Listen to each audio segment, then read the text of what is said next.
नमस्कार दोस्तों, जय हिंद। कैसे आप सब लोग? उम्मीद करता हूं आप सभी स्वस्थ होंगे। तो गाइस 2026 का आगाज हो चुका है और मुझे पता है आप में से बहुत सारे लोग इस नए साल में एक बढ़िया नई सरकारी नौकरी भर्ती का वेट कर रहे हों। तो गाइस फाइनली अब आपका इंतजार खत्म हो रहा है, क्योंकि एक बहुत ही बढ़िया सरकारी विभाग के अंदर बहुत ही बढ़िया सरकारी नौकरी की वैकेंसी निकल चुकी है। और गाइस ये वैकेंसी निकल के आ रही है ग्राम पंचायत भर्ती 2026 की तरफ से। जी हां दोस्तों, ग्राम पंचायत विभाग के अंदर 1000-2000 नहीं बल्कि 24,492 पदों के ऊपर भर्ती निकल के आ चुकी है, जो कि अपने आप में एक ग्रैंड अपॉर्चुनिटी है। बहुत ही बेहतरीन वैकेंसी है, सिलेक्शन दिला देने वाली वैकेंसी है। देखिएगा, इस पूरे भारत से, ऑल इंडिया से 12वीं पास कैंडिडेट इस भर्ती के लिए आवेदन कर सकते हैं और उनमें अच्छी खासी छूट दे रखी है। जनरल वालों के लिए मिनिमम एज लिमिट 18 साल है और यहां पर मैक्सिमम एज लिमिट 45 साल तक है, यानी कि 45 साल तक के कैंडिडेट इस भर्ती के लिए आवेदन कर पाएंगे। देखिएगा, इस पोस्ट हमारी कई सारी है, जैसे कि एक पोस्ट आपकी सचिव की, जिसको सेक्रेटरी के नाम से भी जानते हैं, पंचायत सचिव इसे हम कह सकते हैं। दूसरी पोस्ट है हमारी एलडीसी, जिसको लोअर डिवीजन क्लर्क या फिर निम्न वर्गीय क्लर्क कहा गया है इसके नोटिफिकेशन में। समझ गए गाइस? फिलहाल इस भर्ती के लिए फुल डिटेल ऑफिशियल नोटिफिकेशन जारी कर दिया गया है, ऑनलाइन फॉर्म भी भरे जा रहे हैं। अगर हम आवेदन की अंतिम तिथि के बारे में बात करें तो 15 जनवरी 2026 तक आप इस भर्ती के लिए आवेदन कर सकते हैं। गाइस, तनख्वाह आपको अच्छी खासी मिलने वाली है। जैसे कि सचिव की पोस्ट है, इस पोस्ट के ऊपर आपको शुरुआती सैलरी 45,000 रुपए महीना तक देखने को मिलेगी। एलडीसी यानी कि निम्न वर्गीय क्लर्क या फिर निम्न वर्गीय लिपिक की पोस्ट के ऊपर शुरुआती सैलरी आपको लगभग 40,000 रुपए महीना तक मिल जाएगी। फिर से कह रहा हूं, पूरे भारत से, ऑल इंडिया से मेल और फीमेल दोनों ही कैटेगरी कैंडिडेट इस भर्ती के लिए आवेदन कर सकते हैं। इस भर्ती की खास बात यह है कि इतने बड़े विभाग की भर्ती होने के बावजूद भी ये एक single day exam based recruitment है। मतलब एग्जाम के नाम पर केवल एक ही पेपर आपका कंडक्ट कराया जाएगा, कोई भी प्रीमेंस एग्जाम का चक्कर नहीं है। इसके सिलेक्शन प्रोसीजर में कोई भी इंटरव्यू कंडक्ट नहीं कराया जाएगा। एग्जाम के मार्क्स के बेसिस पर ही आपका फाइनल सिलेक्शन होगा और एग्जाम भी इसका बहुत ज्यादा टफ या फिर कॉम्प्लिकेटेड नहीं है, इजी टू मॉडरेट लेवल का एग्जाम है। छुटकू सा सिलेबस है, बहुत ही कम टाइम में इजीली इसके सिलेबस को घर बैठे आप कवर कर लोगे।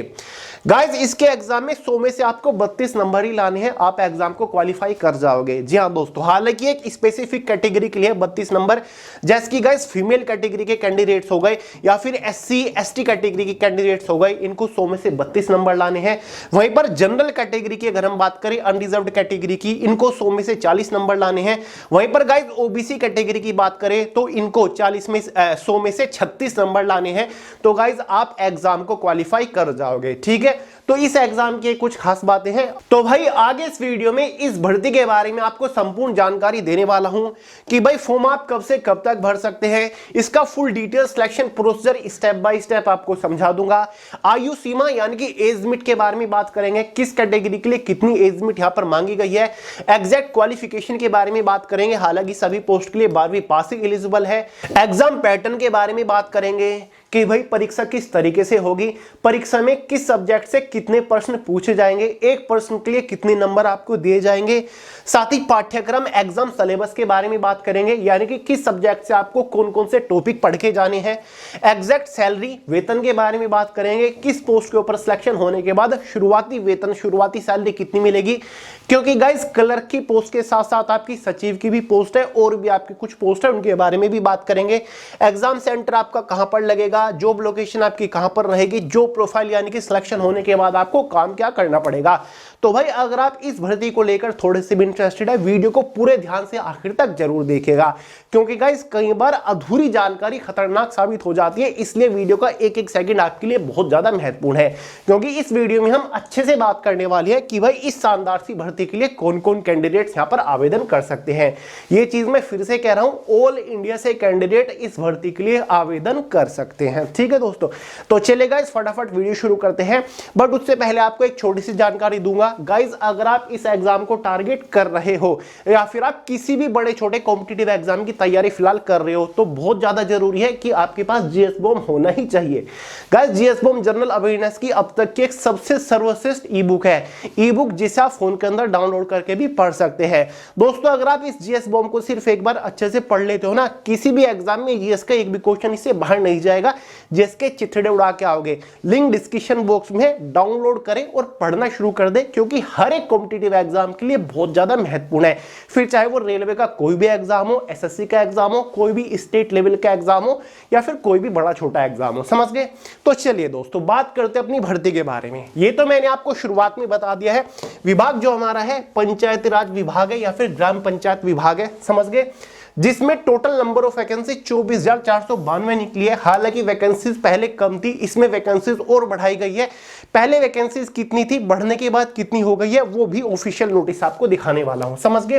पोस्ट आपकी कौन कौन सी है, इसमें 3 मेजर पोस्ट है हमारी। एक तो पंचायत सचिव की पोस्ट है, जिसके ऊपर टोटल वैकेंसी 3,532 है। कितनी, 3,532। लोअर डिवीजन क्लर्क का एक पद है, जिसको नोटिफिकेशन में निम्न वर्गीय लिपिक भी कहा गया है। सबसे ज्यादा वैकेंसीज इसी पोस्ट के ऊपर है। कितनी है, 15,832 के करीब वैकेंसीज इस अकेली पोस्ट के ऊपर है। साथ ही रेवेन्यू स्टाफ राजस्व कर्मचारी की भी पोस्ट है, जिसके ऊपर 3,559 वैकेंसीज यहां पर निकाली गई है। ठीक है, तो ये अप्रोक्सीमेट वैकेंसीज मैं आपको बता रहा हूं। टोटल जो एग्जैक्ट वैकेंसी है वो 24,492 निकली हुई है। ठीक है, लोअर डिवीजन क्लर्क की जो पोस्ट है वो पंचायती राज विभाग के अंदर तो है ही, साथ ही और भी काफी सारे बड़े बड़े सरकारी विभागों के अंदर निम्न वर्गीय लिपिक की पोस्ट निकली हुई है। इसी वजह से सभी विभागों को मिलाकर टोटल वैकेंसी इस पोस्ट के ऊपर 15,832 के करीब है। ये मैं आपको कई बार बता चुका हूं, ऑल इंडिया की वैकेंसी है। महिला और पुरुष दोनों ही कैटेगरी कैंडिडेट एलिजिबल है। 15 दिसंबर से एक तरीके से फॉर्म स्टार्ट हुए थे, यानी कि दोबारा से जो फॉर्म स्टार्ट हुए थे वैकेंसीज बढ़ने के बाद, वो एक तरीके से 15 दिसंबर से हुए थे। आखिरी जो तारीख है फिर से बता रहा हूं आवेदन करने की, ध्यान से देख लीजिए दोस्तों, 15 जनवरी तक आप इसके लिए फॉर्म भर पाओगे। एलिजिबिलिटी क्राइटेरिया देख लो दोस्तों, एज लिमिट, आयु सीमा के बारे में बात करें, जनरल कैटेगरी की मैं बात कर रहा हूं, पुरुषों की मैं बात कर रहा हूं, मेल कैंडिडेट की मैं बात कर रहा हूं। ठीक है, किसकी, मेल कैंडिडेट की। पुरुषों की, जनरल वालों की अनरिजर्व्ड यानी कि सामान्य कैटेगरी की जो एज लिमिट है वो 18 से 37 साल है। महिलाओं को एज में 3 साल का रिलैक्सेशन दिया गया है। महिलाओं के लिए, जनरल वालों की मैं बात कर रहा हूं, 18 से 40 साल एज लिमिट है। ओबीसी कैटेगरी की जो है मेल और फीमेल, उनको एज में 3 साल का रिलैक्सेशन है। तो भाई मेल ओबीसी वालों के लिए जो एज लिमिट हो जाती है वो 18 से 40 साल हो जाती है। एसटी एससी वालों को आयु में 5 साल का रिलैक्सेशन एक्स्ट्रा दिया गया है। तो भाई मेल जनरल वालों की, सॉरी मेल एसटी एससी वालों की जो एज लिमिट हो जाती है वो 18 से 37 से बढ़कर 18 से 42 साल हो जाती है। और अगर फीमेल कैंडिडेट की, जनरल वालों की एज लिमिट 18 से 40 है और 5 साल का एसटी एससी होने पर उनको एज में रिलैक्सेशन मिल रहा है, तो भाई फीमेल वालों की तो एज जो चली जाती है वो 18 से 45 साल चली जाती है। इसलिए मैंने थंबनेल पर मेंशन कर रखा है कि भाई जिन लोग की उम्र 18 से 45 साल तक का है वो भी आवेदन कर सकते हैं। ठीक है, बस उसमें एक छोटी सी कंडीशन है कि वो एसटी एससी से बिलोंग करते हो। क्वालिफिकेशन के बारे में बात करें दोस्तों, अगर आपने इंटरमीडिएट यानी कि 12वीं कक्षा पास करी है, जिसको कई बार 10+2 भी लिख दिया जाता है, तो आप एलिजिबल है, आप आवेदन कर सकते हैं। सिंपल 12वीं पास कैंडिडेट्स एलिजिबल है। फिर चाहे आपने 12वीं किसी भी सब्जेक्ट से करी हो, कितने भी नंबर के साथ करी हो, किसी भी विद्यालय से करी हो, डजंट मैटर। अगर आपने 12वीं कक्षा पास कर रखी है तो भाई आप आवेदन कर सकते हैं। परीक्षा फीस के बारे में बात करें तो भाई general, OBC, EW, ST SC कोई भी कैटेगरी हो, हर एक कैटेगरी के लिए आवेदन फीस जो है वो 100 रुपए है। आवेदन शुल्क कितना है, 100 रुपए। यहां पर फीस के मामले में किसी भी कैटेगरी में भेदभाव नहीं किया गया, सभी के लिए 100 रुपए फीस रखी गई है। दोस्तों ये मैंने आपको एज बता दिया, ये नोटिफिकेशन है इसका, जिसमें आयु यहां पर लिखी हुई है, आप खुद भी देख सकते हैं। देखिए दोस्तों, सिलेक्शन प्रोसीजर के बारे में हम बात करते हैं, यानी कि जब आप इसके लिए आवेदन कर दोगे, फाइनल सिलेक्शन लेने तक, ज्वाइनिंग लेने तक आपको किस किस स्टेज से होकर गुजरना पड़ेगा। तो बेसिकली इसका कंप्लीट सिलेक्शन प्रोसीजर 3 स्टेजेस के ऊपर लाई करता है। Stage first online exam, computer based test होगा, ऑनलाइन परीक्षा होगी, कंप्यूटर बेस्ड टेस्ट होगा। स्टेज सेकंड स्किल टेस्ट है, हालांकि क्वालिफाइंग नेचर है, इसके लिए आपको कोई भी नंबर नहीं दिया जाता। स्टेज थर्ड में एक फाइनल डॉक्यूमेंट वेरिफिकेशन होता है, ये भी क्वालिफाइंग नेचर होता है। अब कुछ डॉक्यूमेंट्स की लिस्ट आप देख लो, जो कि फॉर्म अप्लाई करते टाइम भी आपके काम आएंगे और जब फाइनली सिलेक्शन हो जाएगा डॉक्यूमेंट वेरिफिकेशन में भी आपके काम आएंगे। पहली चीज, फोटो और सिग्नेचर आपको अपलोड भी करने हैं, जिसमें लाइट कलर बैकग्राउंड होना चाहिए फोटो का और व्हाइट बैकग्राउंड सिग्नेचर का होना चाहिए। उसके ऊपर ब्लू पेन पेन से आपने सिग्नेचर करे हों। एजुकेशन सर्टिफिकेट आपका लगेगा, 10वीं की मार्कशीट और 12वीं की मार्कशीट आपकी लगेगी। कास्ट सर्टिफिकेट आपका लगेगा अगर आपने कोई रिजर्वेशन रिलैक्सेशन लिया है, मतलब अगर आप ओबीसी एसटी एससी से बिलोंग करते हैं। आधार कार्ड यानी कि एक ओरिजिनल आईडी प्रूफ आपकी लगेगी। ये आपके कुछ मेजर डॉक्यूमेंट है जो कि आपके पास रेडी होने ही चाहिए।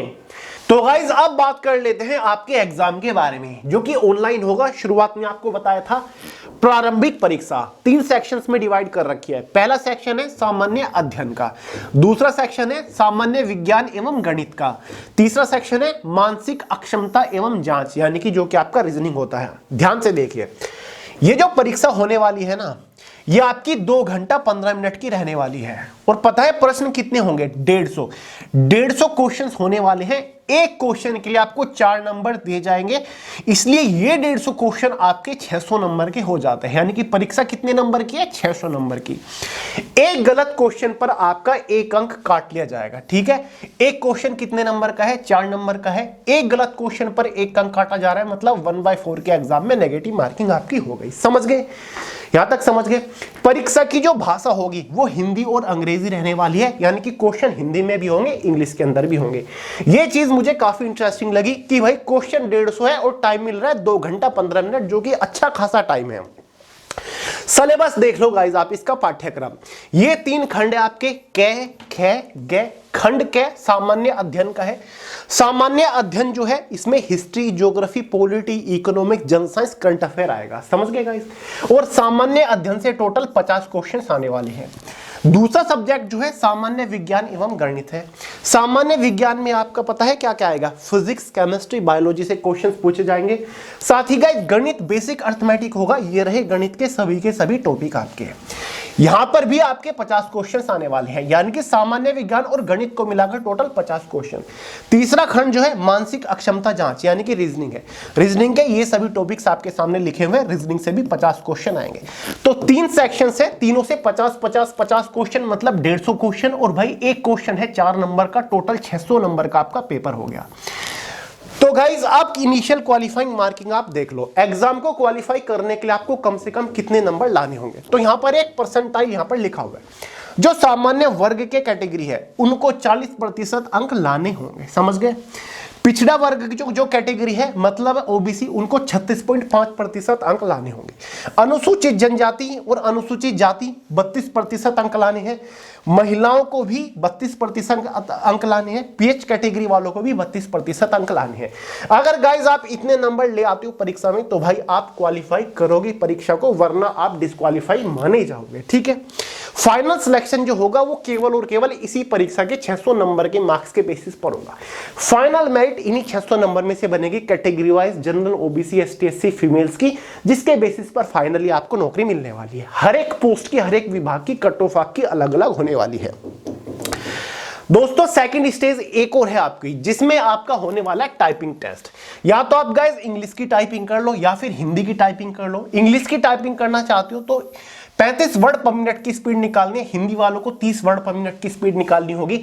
हालांकि ये जस्ट क्वालिफाइंग नेचर होता है, इसके लिए कोई भी नंबर आपको नहीं दिया जाता। अगर आपको फिलहाल टाइपिंग नहीं आती, कंप्यूटर की नॉलेज नहीं है, कोई बात नहीं, फिर भी आप फॉर्म भर सकते हैं, क्योंकि पहले आपकी परीक्षा होगी, उसके बाद स्किल टेस्ट होगा, तब तक तो आप अच्छी खासी स्पीड लेकर आ जाओगे। ठीक है?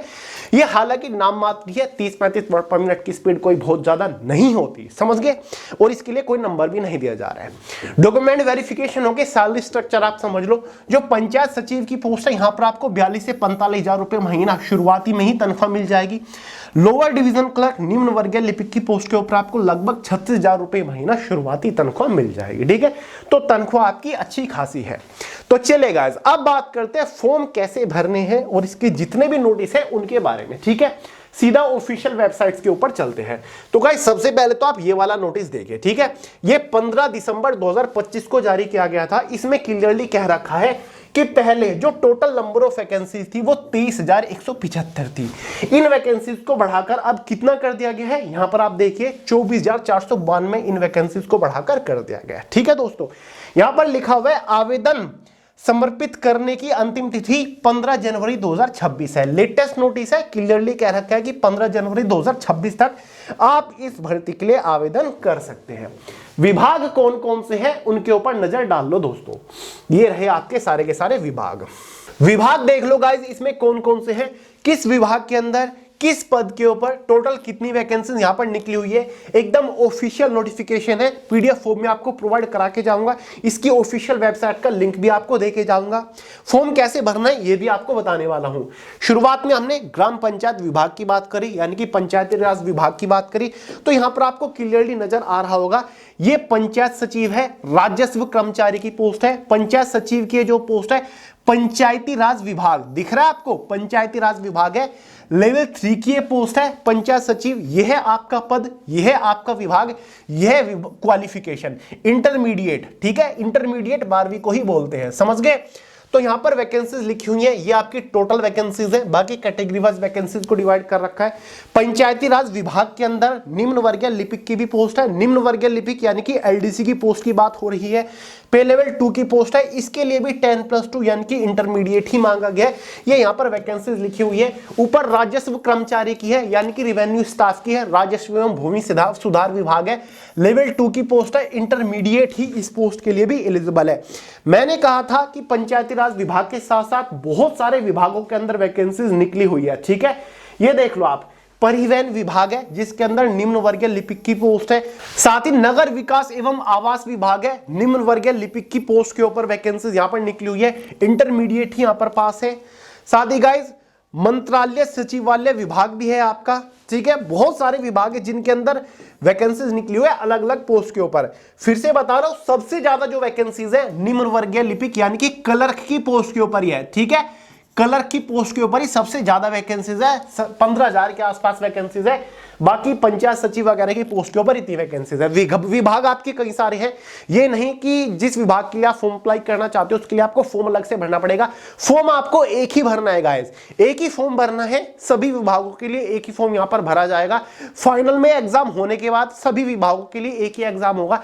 एग्जाम होने के बाद जो मेरिट कट ऑफ बनती है ना, वो विभाग वाइज बनती है, अलग अलग पोस्ट की अलग अलग डिपार्टमेंट की कट ऑफ आपकी अलग अलग रहने वाली है, ठीक है। सिलेक्शन होने से पहले, ज्वाइनिंग मिलने से पहले गाइस आपसे प्रेफरेंस मांगी जाती है कि भाई किस विभाग को आप अपनी पहली, दूसरी, तीसरी पसंद मान रहे हो, उसी के बेसिस पर आपको विभाग दिया जाता है, ठीक है। ये सारी चीजें रहने वाली है। अब गाइस सबसे इंपॉर्टेंट चीज मैं आपको बता दूं, ये वैकेंसी जो एक स्पेसिफिक स्टेट के अंदर निकली है, ठीक है, बिहार राज्य के अंदर ये वैकेंसी निकली है। लेकिन जैसे मैंने आपको शुरुआत में बताया था, ऑल इंडिया से कैंडिडेट्स, अदर स्टेट के कैंडिडेट भी इस भर्ती के लिए आवेदन कर सकते हैं। इसलिए मैंने शुरुआत में चीज मेंशन कर दी थी कि भाई ऑल इंडिया की वैकेंसी है, ऑल इंडिया जो मैंने यहां पर भी लिखा हुआ है, अदर स्टेट के कैंडिडेट भी इस भर्ती के लिए इजीली आवेदन कर सकते हैं, समझ गए गाइस। तो भाई इस भर्ती के लिए आवेदन करने का जो लिंक है वो वीडियो के नीचे डिस्क्रिप्शन बॉक्स में आपको मिल जाएगा। इस वैकेंसी का जो नोटिफिकेशन है उसका भी लिंक आपको टेलीग्राम चैनल के अंदर मिल जाएगा, जिसका लिंक वीडियो के नीचे डिस्क्रिप्शन बॉक्स में है। कोई डाउट हो, सवाल हो, कमेंट करके पूछ लीजिएगा, ठीक है दोस्तों। तो चलिए दोस्तों, इस वीडियो में इतना ही था। पसंद आई हो लाइक करिएगा, दोस्तों के साथ शेयर करिएगा, चैनल को सब्सक्राइब करना मत भूलेगा। मिलते हैं अगली वीडियो में बहुत ही जल्द, तब तक के लिए जय हिंद।